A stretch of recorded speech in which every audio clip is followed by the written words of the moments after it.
Me da gusto poder estar nuevamente con ustedes. Espero que hayan tenido una semana llena de bendiciones del Señor y espero también que hayamos podido tener tiempo para orar por nuestros hermanos que han tenido una semana difícil, que han sufrido pérdidas y espero que en la misericordia del Señor también puedan ellos tener consuelo en su amor. El día de hoy, hermanos, vamos a estudiar la carta a la iglesia de Filadelfia. Es en el tercer capítulo de Apocalipsis, del versículo 7 al versículo 13. Y vamos a hablar, como lo hemos venido haciendo, un poco sobre la información de la ciudad de Filadelfia, para tener un poco de trasfondo de cómo era el lugar en donde la iglesia del Señor se estaba desarrollando.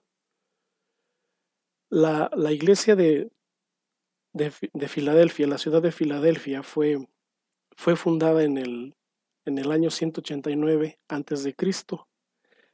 Fue fundada por el rey Átalo II. La nombró así por el cariño que sentía por su hermano Eumenes II. Él apreciaba mucho a su hermano y en honor a él quiso llamar esta ciudad Filadelfia, que significa amor fraternal. En la imagen que tenemos está marcado en rojo la iglesia y vemos ahí la ubicación. Hemos ido estudiando así de esa forma Éfeso, Esmirna, Pérgamo, Tiatira, Sardis, Filadelfia, y ya estamos por llegar a la última. Nos falta una más, que es la de la Odisea. Esta iglesia de Filadelfia, esta ciudad de Filadelfia, fue fundada cerca de un volcán, y esto les daba ciertas ventajas y también ciertos contras.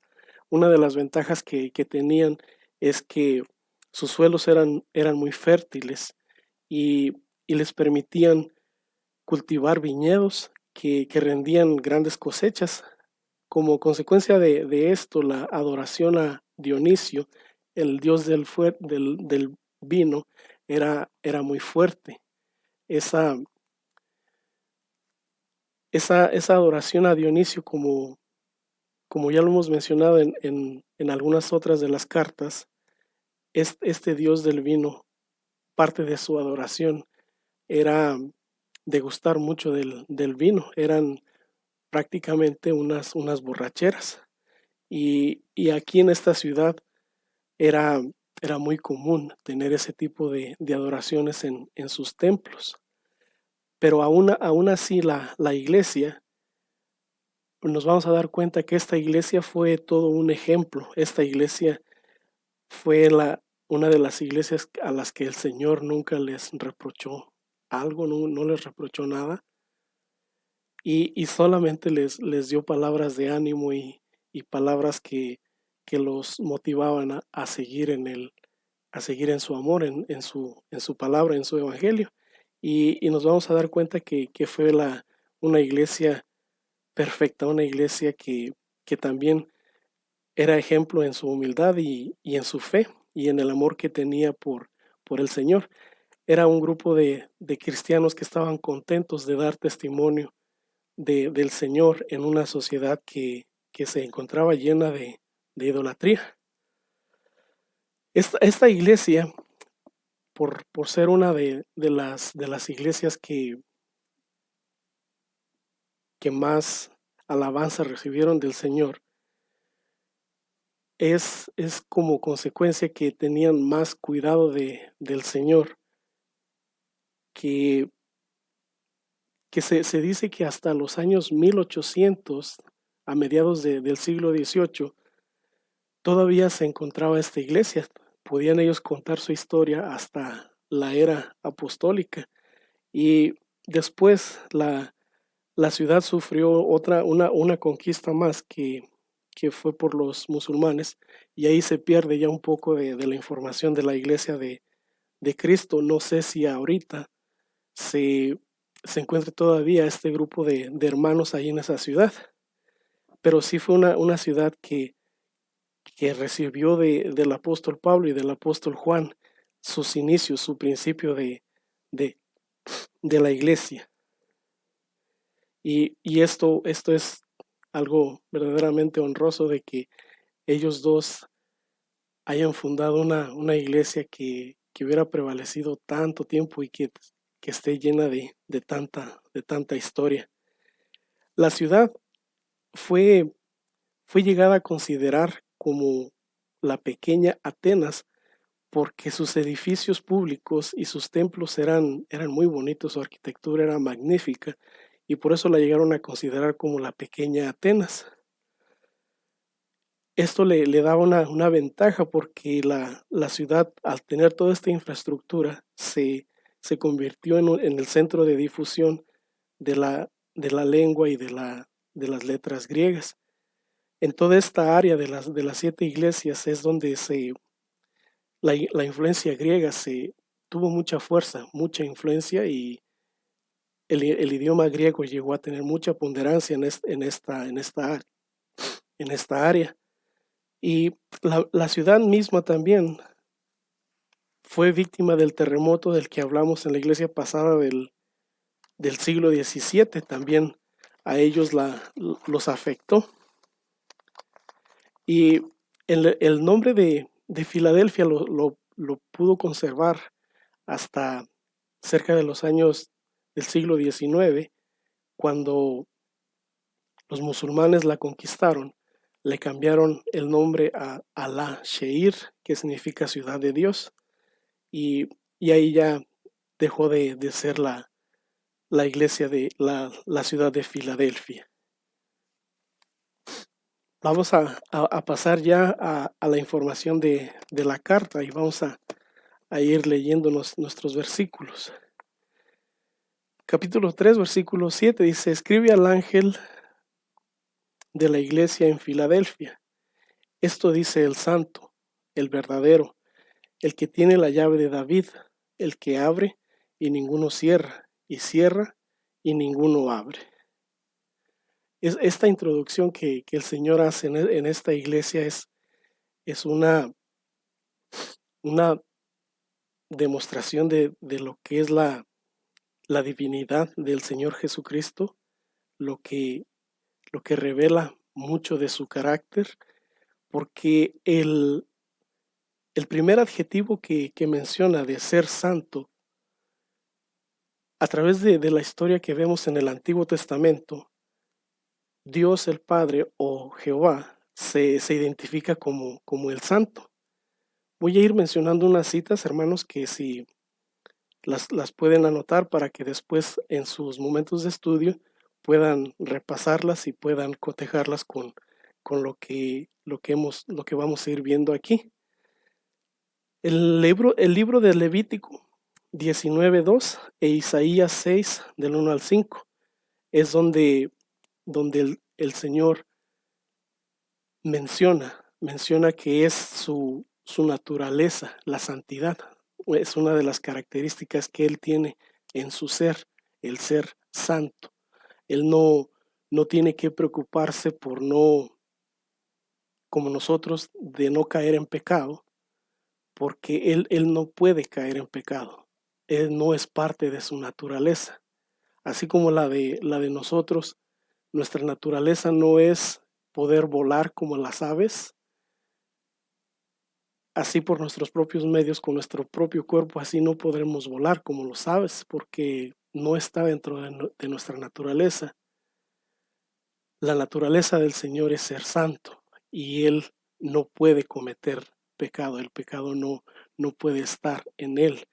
Esta santidad que Él tiene, que Él es, y aquí en este versículo, el Señor Jesucristo tiene este título porque Él participa en la deidad, Él comparte el ser de Dios, Él es Dios, por eso Él dice que Él es el santo. Y tenemos más versículos que nos explican todo esto, porque en su ministerio el Señor Jesucristo Él no cometió pecado. En sus 33 años de vida que tuvo en esta tierra como hombre, Él no cometió ningún pecado. Voy a mencionarles unas citas que quiero que anoten y ya después les pueden dar lectura. Ahorita por cuestión del tiempo no las podemos leer todos, pero tengan sus lápices y sus libretas listas. Segunda de Corintios 5:21, Hebreos 4:15, Primera de Pedro 2 del 21 al 24 y Primera de Juan 3 del 4 al 6. Estas citas nos hablan del carácter del Señor Jesucristo, de cómo Él, a pesar de no haber cometido ningún pecado, sufrió la muerte como el peor de los pecadores. Al estar en esa cruz, recibió el castigo de Dios que estaba reservado para los pecadores. El Señor Jesucristo lo atrajo a su cuerpo y lo sufrió Él para que nosotros, pecadores, no supiéramos ese castigo y al aceptarle a Él estemos libres de esa culpa, de esa condena.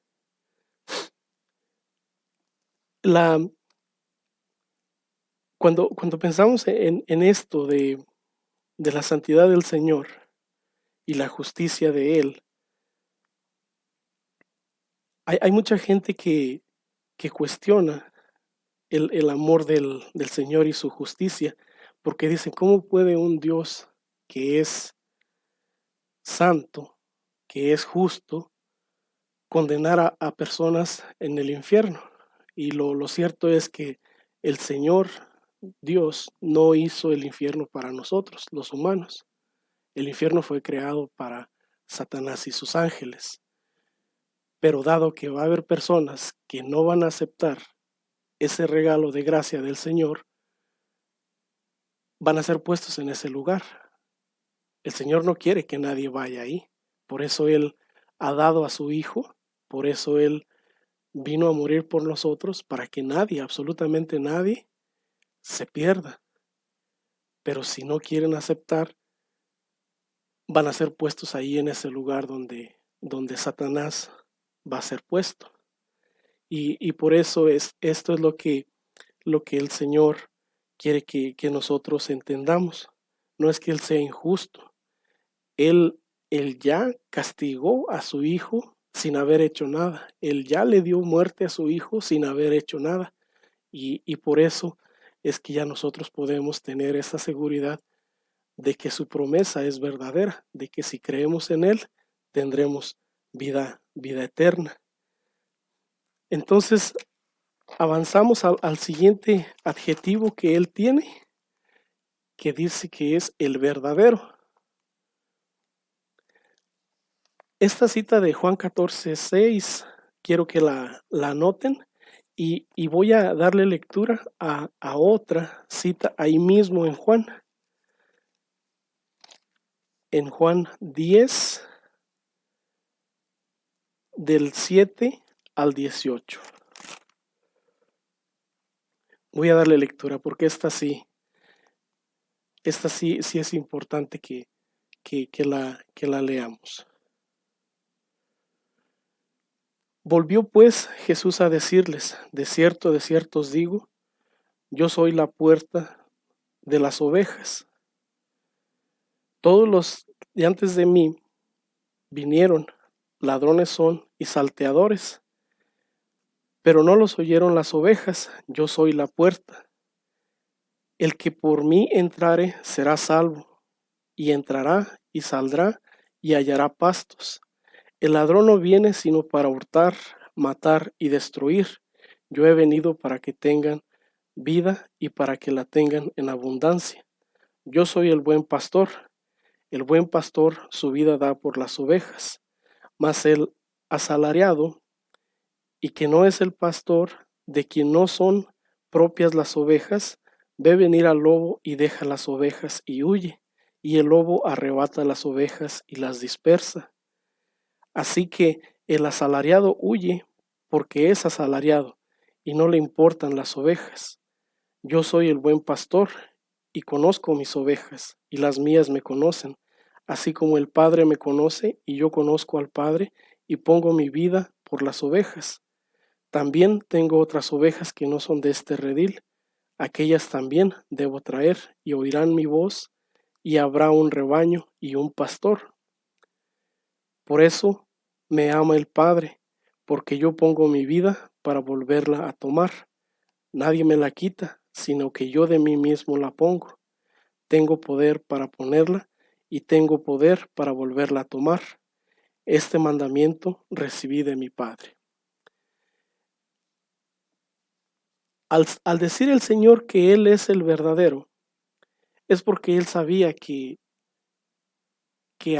iba a haber muchos falsos profetas que decían que ellos eran los hijos de Dios o que ellos podían rescatar al hombre.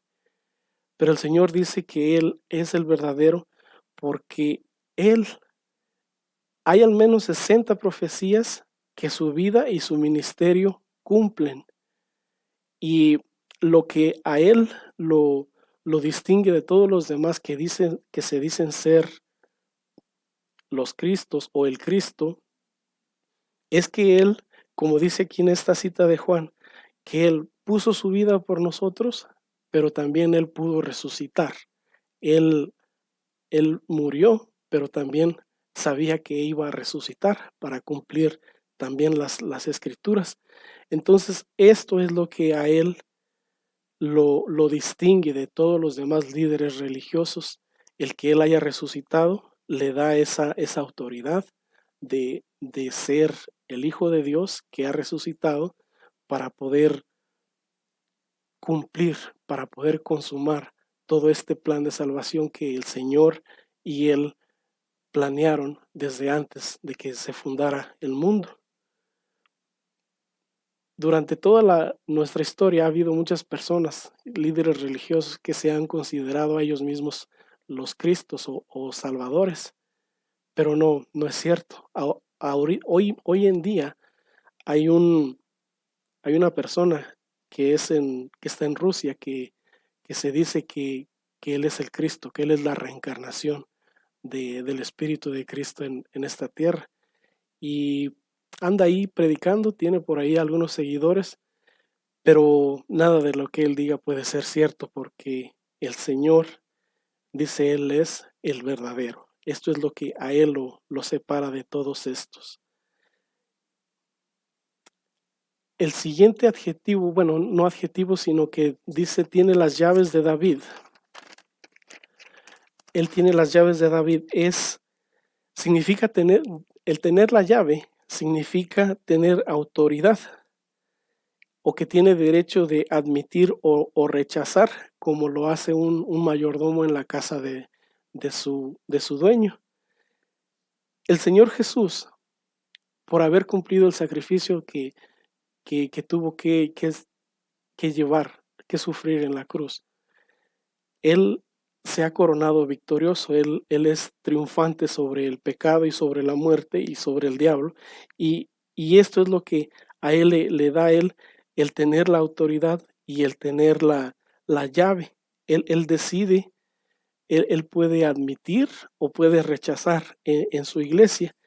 Y el hecho de que mencione que es la llave de David es porque cuando el rey David, cuando el rey David recibió la promesa de parte del Señor que su reino se iba a extender hasta la eternidad, es porque de su línea de sangre, iba a nacer el Salvador, que es de donde nació el Señor Jesús, y al establecer Él un reino, su reino de la iglesia, su reino se hace eterno, y por eso es que el reinado del rey David se perpetúa así con tener a alguien de su línea que ha puesto un reino eterno. Por eso se dice que es el reino de David, que tiene la llave de David. Y también se menciona que es la de David porque es de Jerusalén, es la capital del reino de David. Y esta es cuando dice en otros capítulos de Apocalipsis que dice que desciende la nueva Jerusalén, del cielo donde vamos a estar con el Señor es que es también en relación a David, que era la capital de su reino, que ahora es la ciudad en donde el Señor nos va a poner cuando venga por nosotros. El que abre y ninguno cierra, y cierra y ninguno abre. Esto lo mencionamos ya que tiene el Señor el derecho de admitir o de rechazar en su iglesia. Y admitir, sabemos que el mensaje es para todo ser humano, toda persona que quiera aceptar, que quiera escuchar. Y de rechazar, como lo hemos visto en las cartas anteriores, que hay personas que han estado en su iglesia que no quieren cambiar, que no quieren separarse completamente de esas doctrinas en las que participaban antes, y, y el Señor les da una oportunidad todavía, les da tiempo para que se arrepientan de esos pecados, de esas cosas que hacen, y que puedan permanecer en la iglesia. Y les da tiempo, les da la oportunidad de que se arrepientan, pero si no lo hacen, dice el Señor, si no lo hacen, voy a quitar el candelero de ti, que es quitar la iglesia. Y esa es la forma en la que dice que puede Él rechazar, a alguien. Avanzamos al capítulo, versículo 8, perdón, y dice de esta forma: yo conozco tus obras, he aquí he puesto delante de ti una puerta abierta, la cual nadie puede cerrar, porque aunque tienes poca fuerza, has guardado mi palabra y no has negado mi nombre. He puesto delante de ti una puerta abierta. Los versículos que están escritos en este número son versículos que nos hablan sobre lo que es una puerta abierta. Hablamos de las ventajas que tenía Filadelfia, de ser una ciudad que estaba en una posición muy estratégica, que estaba conectada con caminos que llegaban de un lado y de otro, y que tenía la cultura griega que también podía, que ya era aceptada por muchas personas. Entonces en ese idioma podía ser expresado el evangelio a muchas personas, y podía, de la misma forma que fue una influencia para helenizarlos a ellos, ahora era una oportunidad que les daba para que con esa forma, toda esa estructura que ya tenía formada, ahora el evangelio se predicara. Estas citas nos hablan de cómo Pablo en sus viajes misioneros tenía o recibía del Señor estas oportunidades para que él predicara, para que él siguiera expandiendo el mensaje del Señor Jesucristo. El Señor le daba las circunstancias, le daba las condiciones para que él pudiera seguir hablando. Dice que tiene poca fuerza, y lo que le hace el tener poca fuerza es que los llevaba a depender más del Señor. Tal vez por eso es que el Señor los amaba tanto y ellos amaban tanto al Señor, porque sabían cómo depender de Él, sabían cómo confiar en Él, porque una persona que se confía demasiado en su fuerza puede llegar a, a un extremo de la arrogancia, y ese extremo es muy nocivo. Tenemos el ejemplo de un hombre que se consideró muy fuerte, muy poderoso, muy rico, y el Señor le dio una lección. Les estoy hablando del rey Nabucodonosor, cuando dicen que se paseaba en los pórticos de sus construcciones en su ciudad. Dice que él veía toda la ciudad y decía: esta es la Babilonia que yo he construido. y dicen que el Señor le habló y le dijo, porque no diste la gloria al Señor, vas a, vas a aprender una lección. Y la lección que le dio el Señor fue que por un periodo de casi de 7 años, él compartió con los bueyes su morada. Dice que comía pasto, que sus uñas crecieron, que su cabello creció, que el rocío le cubría la espalda y se le secaba con el calor del sol. Y esta fue una lección de humildad para él, que aprendiera a depender del Señor, que si bien puedes hacer algo aquí materialmente, que siempre tu confianza sea en el Señor, porque lo que es la fuerza material o el poder de las riquezas es algo muy engañoso y muy transitorio. Y sin embargo, la fuerza y el poder que te da el confiar en el Señor es algo que te puede llevar hasta la eternidad. Y es algo que mayormente te va a hacer muy acepto delante del Señor y vas a poder ser agradable a Él, vas a poder ser acepto delante de Él. Avanzamos al versículo 9. Dice, aquí yo entrego de la sinagoga de Satanás a los que dicen ser discípulos y no lo son, sino que mienten. He aquí yo haré que vengan y se postren a tus pies y reconozcan que yo te he amado. En este versículo 9 dice que el Señor se va a encargar de que los enemigos de la iglesia, que en este caso son los judíos, que en mi forma personal de entender esto, ellos estaban celosos de que no querían que el Dios de Israel ahora fuera Dios de todo mundo, ahora fuera Dios de cualquier pueblo. Y, y estaban hostigando a la iglesia de Cristo, que estaba compuesta por diferentes naciones, diferentes nacionalidades, y, y les estaban causando problemas. Entonces dice, ellos al no entender este mensaje que ahora el Evangelio era para todas las naciones, el Señor los llega a calificar como sinagoga de Satanás. Es que dicen ser judíos y no lo son. Entonces esto es lo que el Señor va a hacer, que ahora el triunfo de esta iglesia va a ser que esos judíos ahora lleguen a entender que el Señor ha extendido su amor y ha extendido su misericordia a otros pueblos, a otras naciones, que es ahora nos incluye a nosotros. Y dice, y sabrán que te he amado.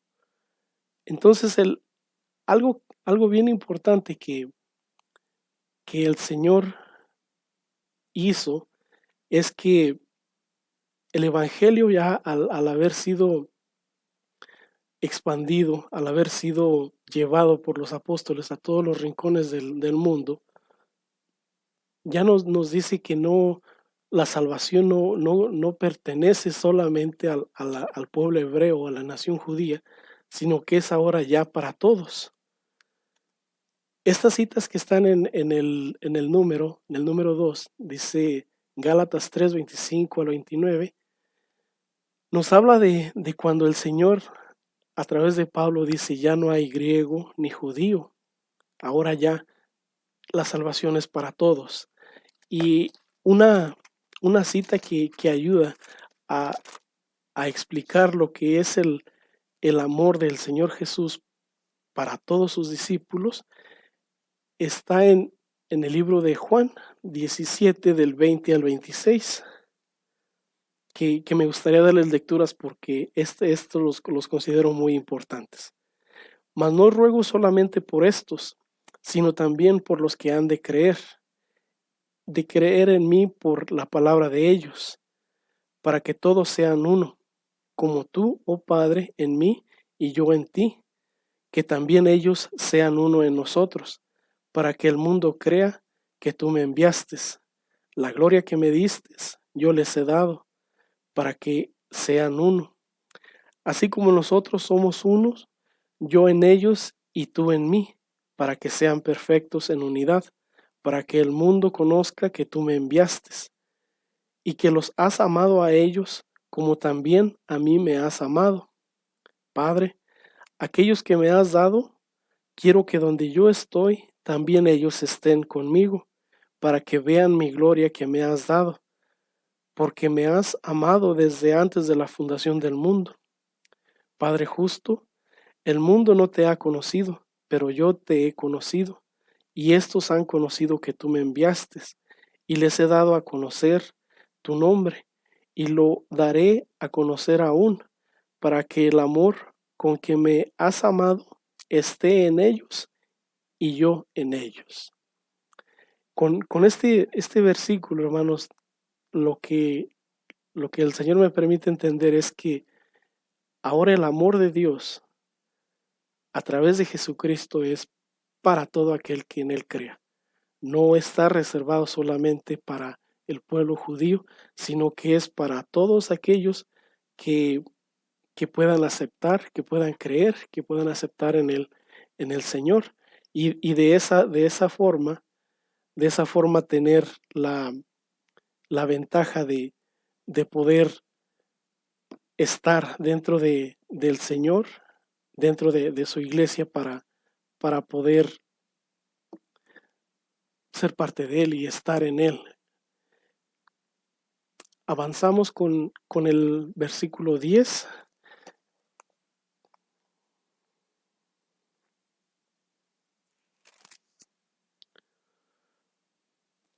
Dice, por cuanto has guardado mi palabra, por cuanto has guardado la palabra de mi paciencia, yo también te guardaré a ti de la prueba que ha de venir sobre el mundo entero, para probar a los que moran sobre la tierra.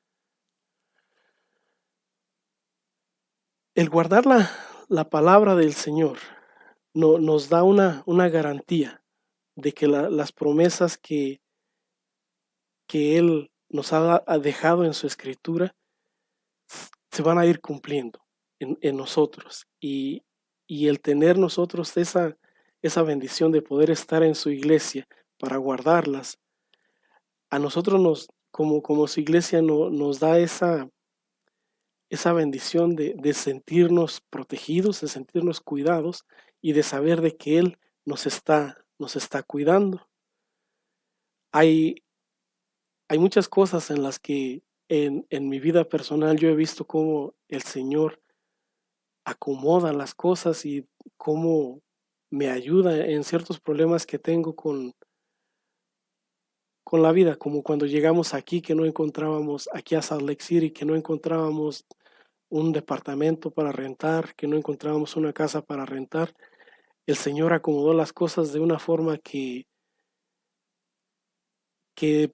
a mí me sorprendió cómo en 3 semanas ya teníamos un departamento, siendo que en donde llegábamos a buscar una casa para rentar, en lo que estábamos hablando con el dueño de la casa, llegaban otros 2, otros 3, hasta 4 a veces candidatos para rentar esa casa. Y era una situación bien difícil, bien competida de poder rentar un lugar para vivir. Y cuando más preocupado estaba yo de que no encontraba dónde poder poner a mi familia, todo se resolvió y pudimos encontrar un departamento.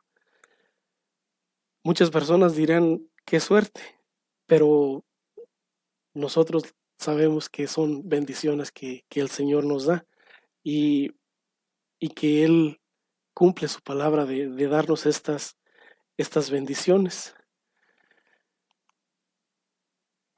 Dice, para probar a los hombres a los que moran sobre la tierra. Cuando, cuando nosotros compartimos el mensaje del Señor con una persona que está fuera de la iglesia, siempre tenemos una de dos reacciones. O lo aceptan o lo rechazan. Casi inmediatamente nos damos cuenta de eso. En una ocasión yo invité a uno de mis amigos a la iglesia y lo que él me dijo, mira, dice, está bien lo de la iglesia, dice, pero lo que pasa es que cuando yo voy, dice, me siento como en las películas los vampiros cuando les da el sol, dice, siento que me empiezo a quemar por dentro, dice. Y, y esto es lo que revela el carácter de las personas, de que la santidad del Señor los les causa en ellos este sentimiento de indignidad, de que se sienten indignos de estar ahí. Y esto es lo que dice el Señor, dice que prueba a los que moran sobre la tierra. Entonces, de esta manera, hermanos, lo que podemos entender es que la iglesia del Señor, que permanece fiel a su palabra, que permanece fiel en su fe y en su amor, el Señor siempre va a tener cuidado de ella para que siga creciendo y para que siga avanzando, para que con su testimonio las personas puedan llegar a creer y llegar a aceptar este mensaje de amor que el Señor tiene para ellos. Dice en el versículo 11, he aquí, yo vengo pronto, retén lo que tienes para que ninguno tome tu corona. El Señor va a venir pronto, en su tiempo, que recordemos no es el tiempo de nosotros.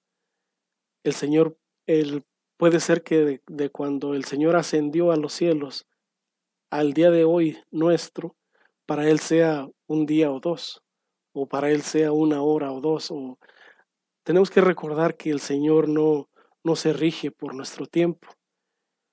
Estos ciclos de nuestra tierra que da alrededor del sol, que convierten los minutos en horas, las horas en días y los días en semanas y meses y años, esto no lo rige a Él.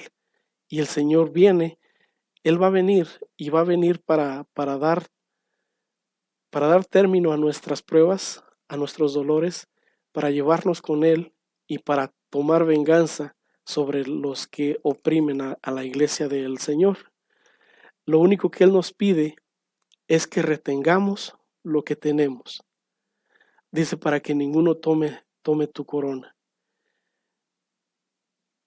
Debemos de ser pacientes, debemos de permanecer con fe, hermanos, porque dice, para que nadie tome tu corona, porque podemos perderla.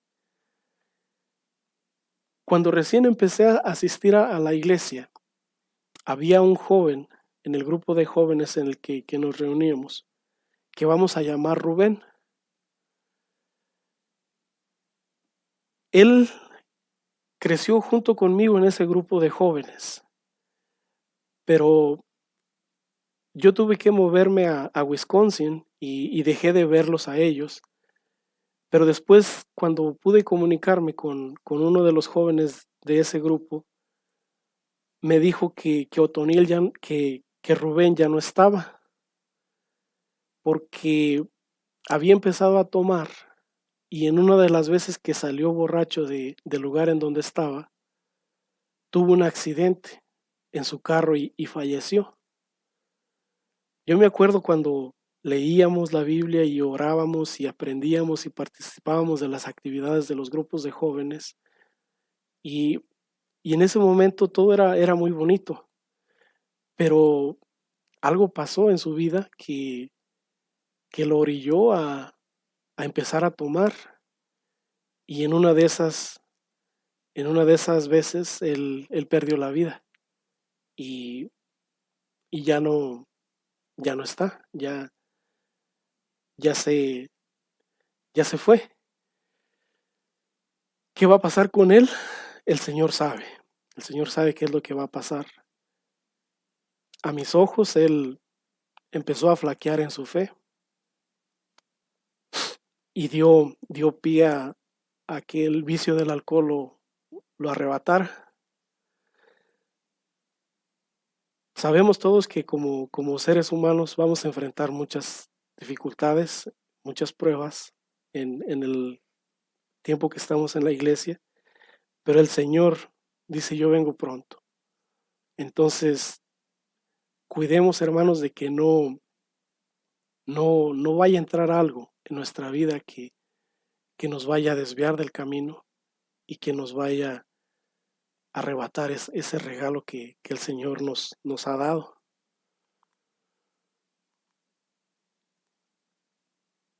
Al que venciere, yo le haré columna en el templo de mi Dios, y nunca más saldrá de allí.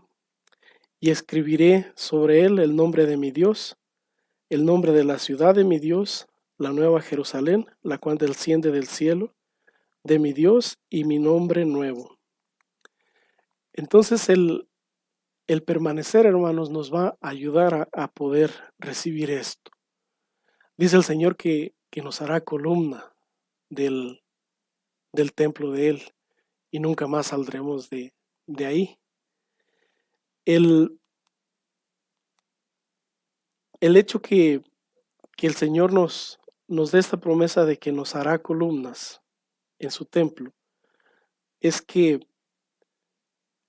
al ser parte de la iglesia vamos a poder llegar a ese punto de conocimiento que vamos a poder formar parte de la estructura que sostiene la iglesia, que vamos a poder formar parte de tal vez de un diaconado o tal vez ser un anciano que o tal vez ser una maestra de los jóvenes, de los niños, que va a ser una parte estructural importante de la iglesia del Señor. Y de esta forma, darnos cuenta que somos del Señor, que somos la propiedad del Señor, porque dice Él que Él va a escribir en nosotros su nombre, el nombre de la ciudad a la que ahora pertenecemos y el nombre de nuestro Salvador. Por eso, hermanos, es esta iglesia que es una iglesia sin mancha, yo pienso que debe de convertirse en nuestro ejemplo, nuestra aspiración más grande a poder ser ese grupo de creyentes que el Señor no tenga nada, absolutamente nada que rechazarles y que esté muy al pendiente de ellos porque son su joya más preciada.